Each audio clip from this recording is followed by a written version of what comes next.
This is single-handedly the most disgusting thing I've done all year.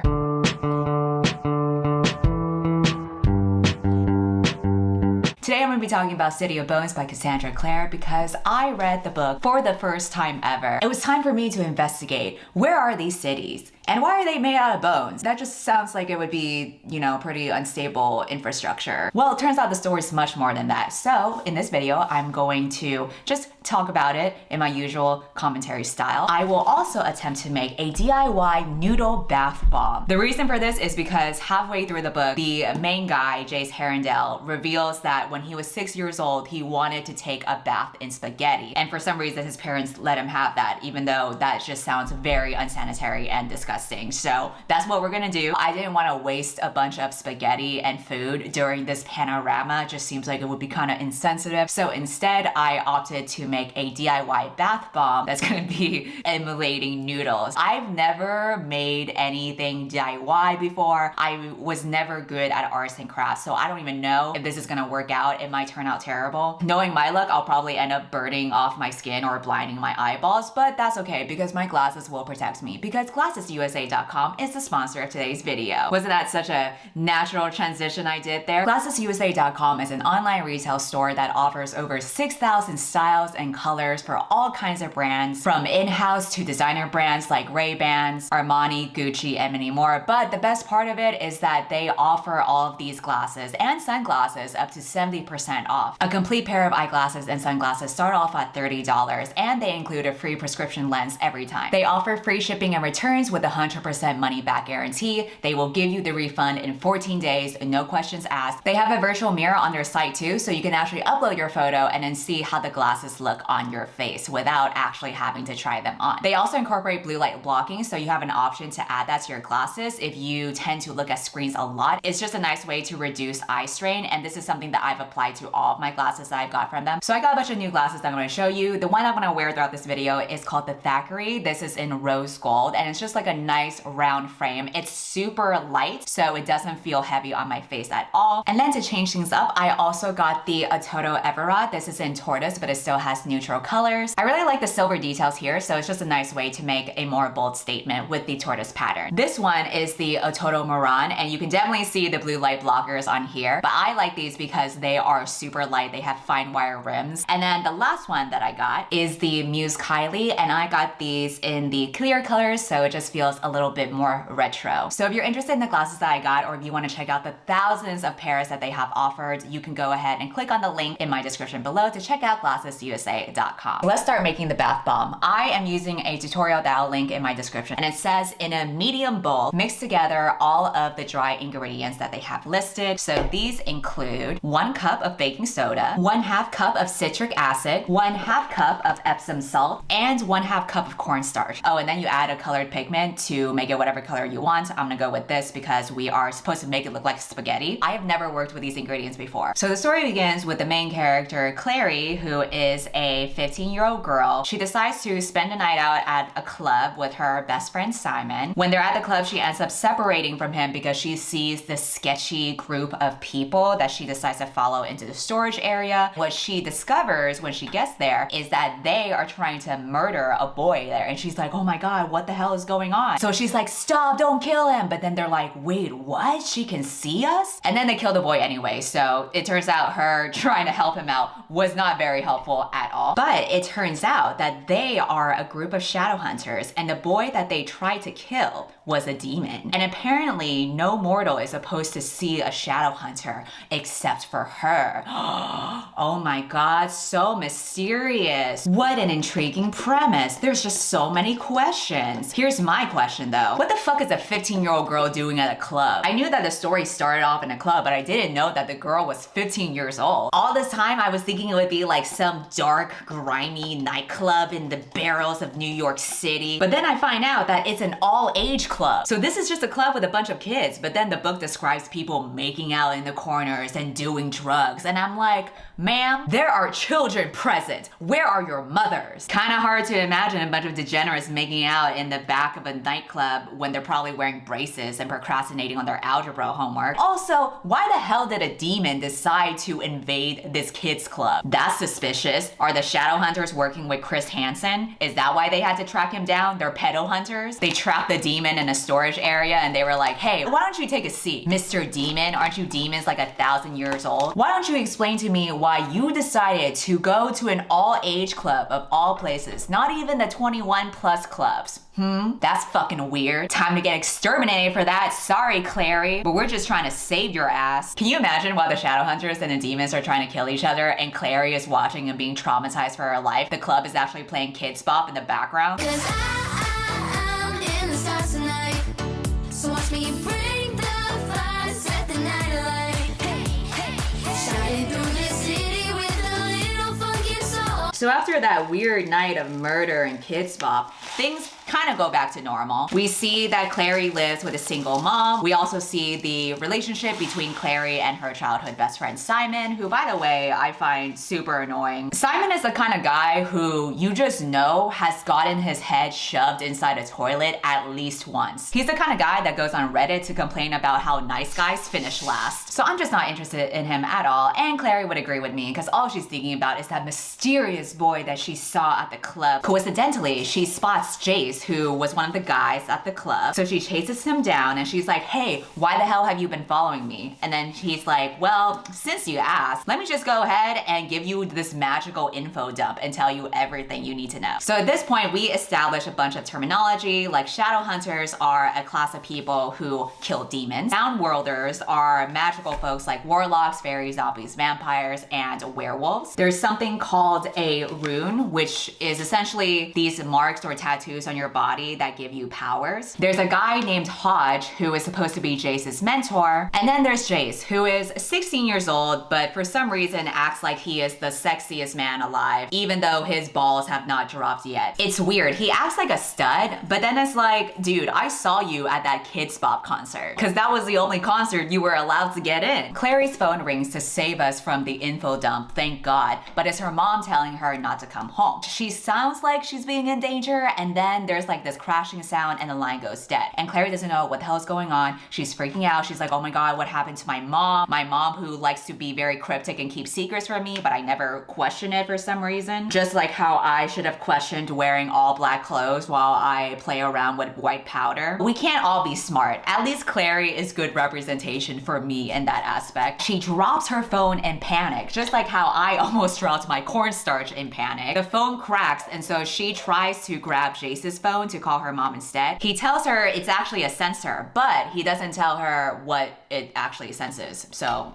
I don't know, he isn't very helpful in this scenario. So she runs home with the sensor, and there she discovers this strange monster. She manages to kill the demon using the sensor that she conveniently brought along with her. She does it by shoving it in his throat, and that's how he dies. That's probably what would happen if I try to shove whatever I'm making down the demon's throat as well. We gotta be resourceful, ladies. But then she gets knocked in the head, she falls unconscious, and when she wakes up, she finds herself next to Jace. He brought her to the Institute, which is like this hideout for where the shadow hunters are. She wakes up in this gorgeous room that is described to have paintings with rococo motifs of clouds and cherubs and all these other kind of details. One of my observations from reading this book is that all the chapters are super long because Cassandra Clare insists on going into every detail for all the settings that they go to. Anytime they go to a new place, she's just like, let me flex my writing skills here and describe every single material, every single floorboard, everything. But the best detail throughout the story is that Clary wears green Skechers. I don't know why it's constantly emphasized throughout the book, but the girl needs a sponsorship. My question is, when will they finally have a YA protagonist that wears Crocs? I want that kind of representation because they're good shoes. They're perfect for the beach. They're perfect for getting wet. It's the ideal shoe for any YA protagonist who's gonna go around the world. Oh my God, this food coloring sucks. You can barely see any of the food. It's just like spots. Also, it says you're supposed to whisk the ingredients together, but I don't have a whisk, so I'm using a knife. Anyway, now that Clary is awake in this hideout, she meets the other shadow hunters like Alec and Isabel, who for some reason she dislikes solely for the fact fact that Isabel is a girl. Because for some reason in YA stories in the early 2000s, it was like natural instinct for any girl to feel competitive and jealous towards the other girl. It's like every time they meet, their uterus turns into a boxing glove and they're ready to beat each other's ass. So the whole time we're meeting Isabel, we're in Clary's head and she's just thinking like, oh my God, this girl is just so much prettier than me. And I'm like, okay, then make out with her then. If you think she's so pretty, why don't you make out with her?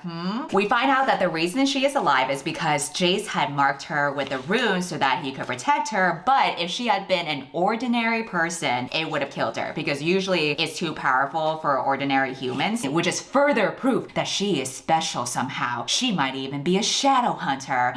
But she's more pissed off that he could have killed her by taking a risk and trying to put this rune on her, not knowing whether it was gonna kill her or not, which, you know, is fair. Also, the rune that he put on her was described as 3 overlapping circles. So he basically just drew a Venn diagram on her. She's like, damn, not this stupid ass tattoo stuck in my body forever. Since the gang is all here, it's time for another Shadowhunter history lesson. We find out that Shadowhunters were humans that turned into the way that they are today because they drank from an angel's blood using the mortal cup. That's unsanitary, but okay. Unfortunately, the cup has now disappeared and no one knows where it is. It disappeared after this guy named Valentine tried to overthrow the peace between the Shadowhunters and the Downworlders. He formed a secret society called the Circle, and their plan is to wipe out all the Downworlders so that they could restore the world's purity. He's basically like Hitler, but for demons. Apparently, Valentine died 16 years ago. Gee, I wonder if he might actually be alive. I wonder if this history lesson that seems to emphasize the importance of this dead man might be relevant later on. Also, probably not related or anything, but Clary's dad also died 16 years ago too. What a weird little coincidence that is. And on top of that, Jace is also constantly talking about how his dad is dead. Every single conversation that he has with Clary, because he really wants you to know that he has daddy issues. So it's like, I wonder what that means too. What's so wild is that if you get your DNA results from 23andMe, all of the charts lead up to Valentine at the very top. As Victoria Justice would say, I think Valentine is all of our fathers. Okay, the color is barely starting to show up now, but it's still mostly white. I was gonna make a joke about YA books, but we're not gonna go there. Okay, I don't know if this is gonna be a bad idea, but I still have some red food coloring, and I feel like some color is better than none. We're gonna see how it goes. Clary and Jace also decide to see how it goes. When they decide to go back to her apartment, they meet this fortune teller that's her neighbor. The fortune teller does a tea reading for them. In Jace's future, she sees violence and love with the wrong person.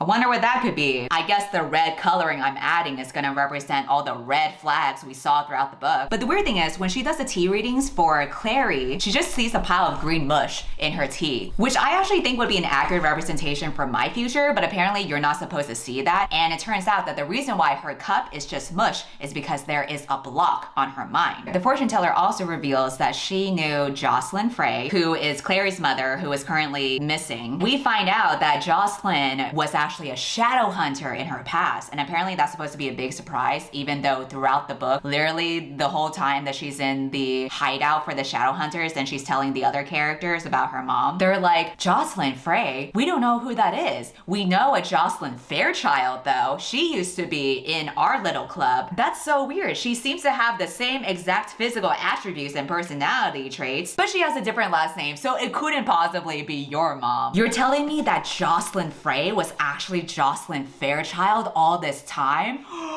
Who could have predicted this? The plot twist of the centuries. Basically, Jocelyn Frey is Miley Cyrus and Jocelyn Fairchild is Hannah Montana. She truly is living the best of both worlds. It's turning into a color if I mix my knife hard enough. The problem is it's turning more reddish than yellow like I want for my spaghetti. Maybe we can just say that there's marinara sauce. Fuck it, I'm gonna add more red. So Jace decides that they need to lift the block so that they can find out more information from Clary, because the whole issue is that Clary's mom is missing and the demons took her and they don't know why, so there must be some kind of vital information that her mom knows. But in order to lift the block, they need to have the Silent Brothers get into her mind. And the Silent Brothers are basically these bald people that don't talk, but they're super wise. And what I'm wondering is, were they silent brothers or were they silenced brothers. That's an interview with Oprah I would like to see. Clary has some reservations about inviting the Silent brothers inside her mind because it just seems like a very invasive process. She doesn't want people digging around to her memories and seeing her private thoughts. Honestly, if it were me, I would be more afraid of the Silent brothers to be exposed for what's going on in my head. Can you imagine the horrors? They get a Silent brother to pop in my head and he just hears endless screaming the entire time.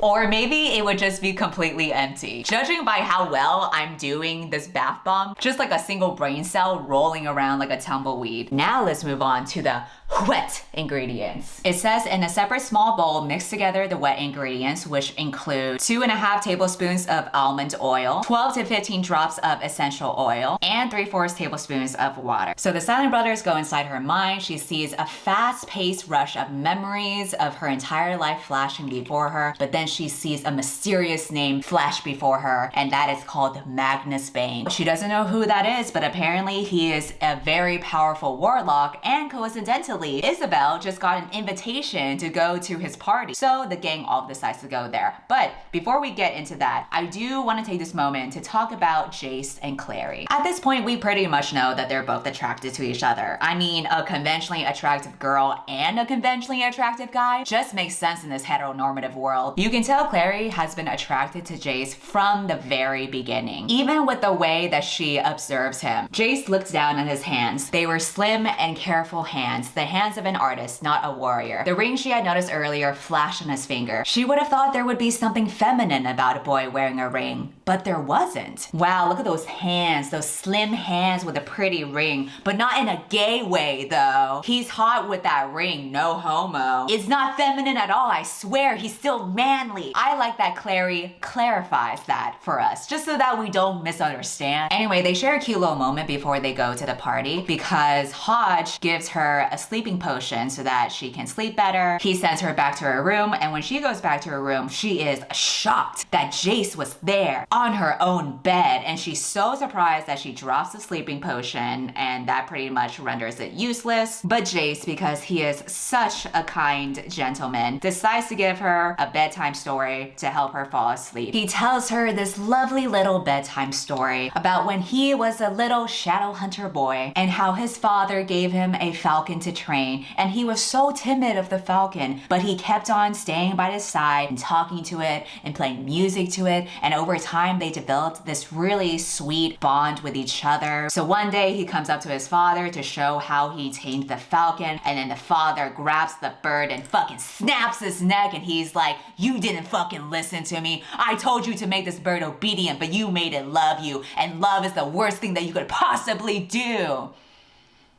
And that was the little bedtime story. And Clary's just like, bitch, what kind of bedtime story was that? But Jace is like, no, isn't it so sweet? I'm just lulling you to sleep with memories of my abusive father and childhood trauma. Nappy time, you definitely won't get any nightmares from that. So later on, they get dressed for the party, and Clary confronts Alec because he's been a little asshole to her this entire time. And she's like, hey, the reason why you've been such a bitch to me throughout this entire book is actually because you're gay. And he's like, oh, how did you know? Don't ever tell Jace or I will fucking kill you. I'm about to beat your ass and make it a hate crime for the streets. He is gay, but it's supposed to be a secret, and he's very ashamed of talking about it. He is afraid that if his parents find out, they will disown him. Because for some reason, the Shadowhunters operate in a society where they have all these advanced skills and powers, but they're still homophobic. You know what else is homophobic? This disgusting pea water I'm trying to make. Now it says to add the wet ingredients to the dry ones very, very slowly. So they go to the party and they meet Magnus Bane, who reveals that he was the guy who had put the block on Clary, but he reveals that he only did it because his mom had requested him to do it. So the reason why Jocelyn wanted to put a block on Clary's mind was because she wanted to run away from the Shadowhunter world, and she wanted Clary to forget all about the Shadow world and never know that it existed or that she was a Shadowhunter. So that explains why all this time Clary Clary thought that she was just a normal girl living in a normal world, but it turns out she was special all this time because there was a blocker in her mind. And what's so wild about this is that literally a week before I got to that part in the book, my therapist kept on asking me if I remember anything from my childhood. And I was telling her like, oh, I probably don't remember much because I have a bad sense of memory. And she was telling me, I think you're just blocking your childhood from your memory so that you don't have to think about it. So I was telling her, well, I don't really think I'm blocking anything because my childhood was okay. Like it wasn't super traumatic or anything,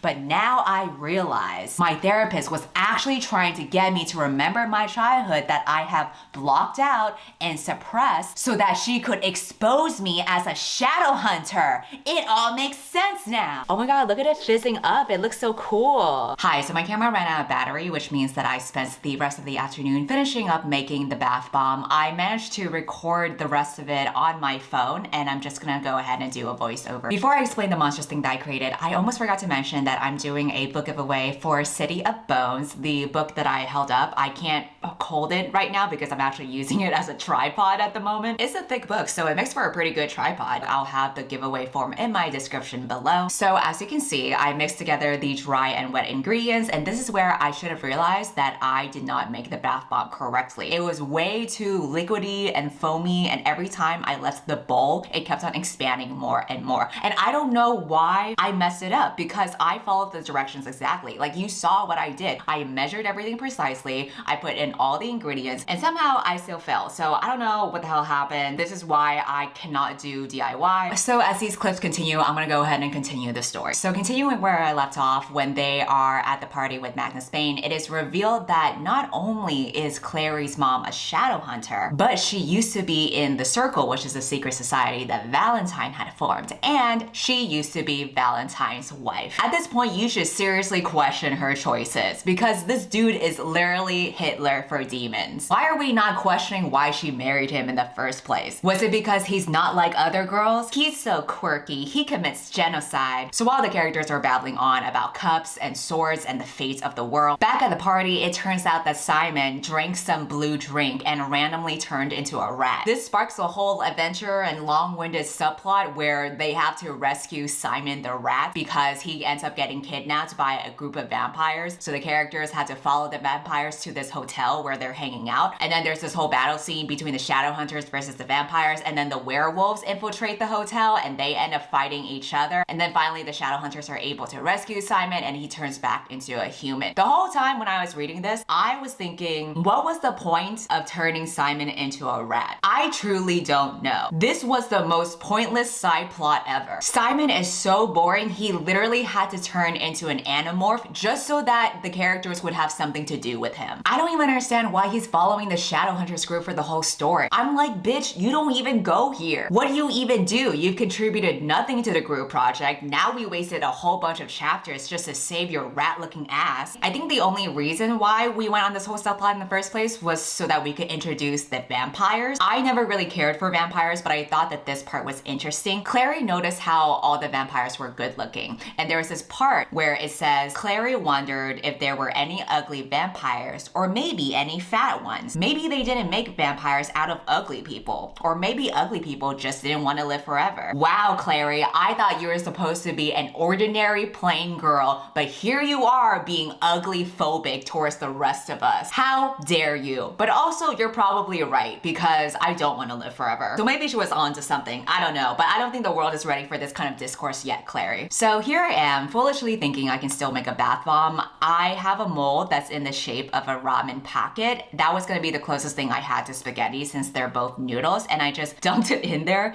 to scoop the liquid. So later on, after this whole pointless adventure, Jace and Clary end up going out to have this late night picnic. They spend a sweet moment together where they really get to bond and have these deep late night thoughts. Then he escorts her back to her room in the Institute. He gives her a goodbye kiss right when Simon opens the door from Clary's bedroom and catches them in the act. So it is super awkward. Shit goes flying off the handle because now Simon is upset that Clary was kissing Jace. Jace is upset that Simon was in her room. And Clary is upset because Jace decides to get all defensive and mean towards her by saying that the kiss wasn't memorable to him. Basically just lashing out on her. It's just this whole teenage soap opera, and I'm like, if you bitches are acting like this, I'm not trusting you to save the world, okay? Despite all of this, I still think that Simon is the most annoying out of all of them because he just gets so pissy and whiny towards Clary. He tells her, I've been in love with you for 10 years, even though he has shown no signs of this, and when he first meets Isabel in the book, he acts thirsty for her the entire time, like some lovesick puppy. But then he explains that the reason why he was acting like that was just so that he could make Clary jealous.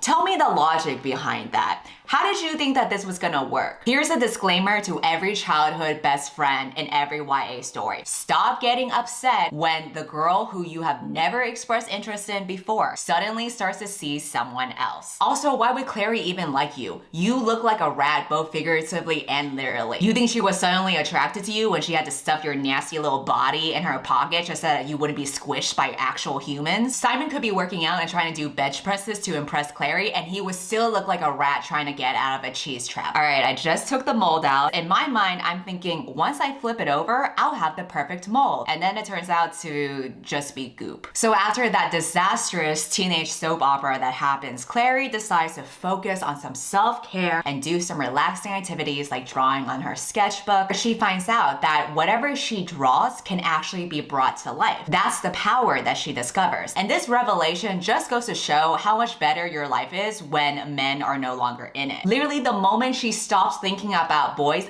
that's when she unlocked a power. That's a sign right there. She realizes her mom hid the Mortal Cup inside a painting, specifically the fortune teller's tarot deck. So they go to retrieve it. There's this whole fight scene because the fortune teller turns out to be possessed by a demon, but they end up getting out of it. They come back to the Institute. Clary tells Hodge, who is Jace's mentor, that they were able to retrieve the cup. Hodge is so ecstatic that he decides to celebrate their victory by ordering his pet raven to claw Clary's face off.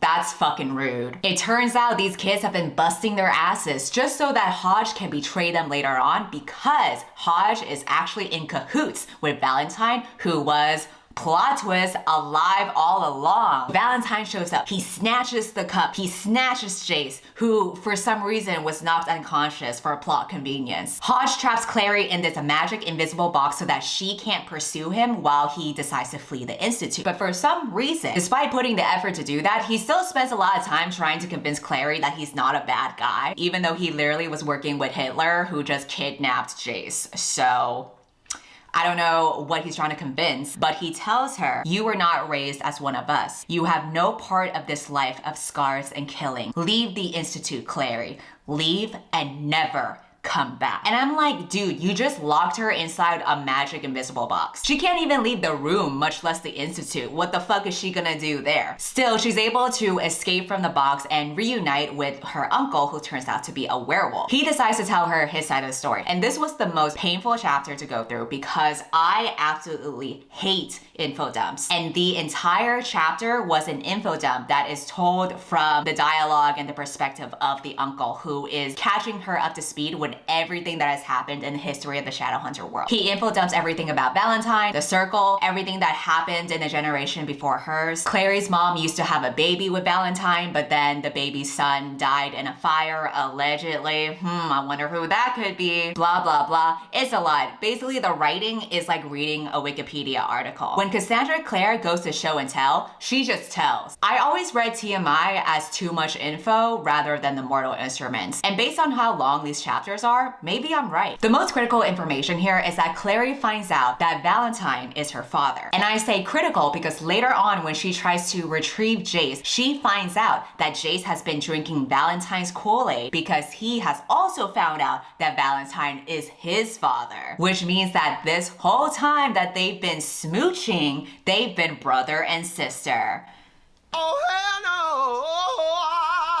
Oh my god, how could this have happened? Honestly, I thought this whole thing was very anticlimactic. At this point, I was just too bogged down by all the info dumps to really give a shit either way. But I do feel sorry for Clary because her options are very limited. Like, are you gonna be with a rat or are you gonna be with your brother? Both options are very unappealing. Basically, the way that the book ends is that there's this whole battle scene before Valentine manages to escape through a portal. It ends with Clary visiting her mom in the hospital and Jace is being very angsty that his dad turned out to be Hitler. They go on a flying bike ride across the sky and pretend that what just happened was definitely not weird. And that's the end. For now. Now let's go ahead and see how the bath bomb turned out. An alternative I did to salvage whatever I was making was scoop the liquid inside the mold and then wrap it with plastic wrap. I was hoping that maybe if I contained it in a seal, it would magically fix itself. But then later when I checked, it was still expanding and breaking out of plastic. So I had to rewrap that shit and then put the rest of the liquid inside 2 cups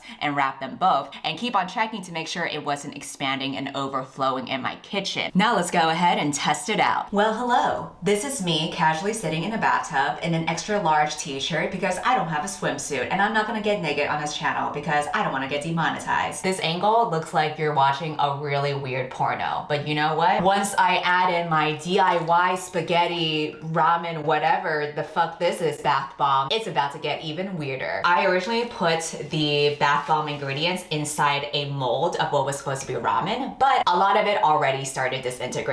But we're still gonna test it out. Oh my god. Bottle number 1. Apparently they're stuck in the glass, so I have to shovel them out with my bare hands. It's not even fizzling. Oh my god, this is so gross. Bottle number 2. The last of my bath bomb. So pretty. I love DIY. I wonder what the hell 6-year-old Jace was doing when he was taking a bath in spaghetti. Did he look at all the orange water and did he think, wow, this is such a relaxing activity? I'm really glad I made this decision. This is single-handedly the most disgusting thing I've done all year. Was the spaghetti bath bomb a success? Absolutely not. But I will say that if you look at the results and not how I made my bath bombs, it pretty much does look like I'm bathing in spaghetti. So maybe the lesson is it's not about the journey, it's about how well you fake it in the end. Maybe I should get into life coaching. Clearly I'm an expert. I mean, just look at me. What if I just pretended I died here?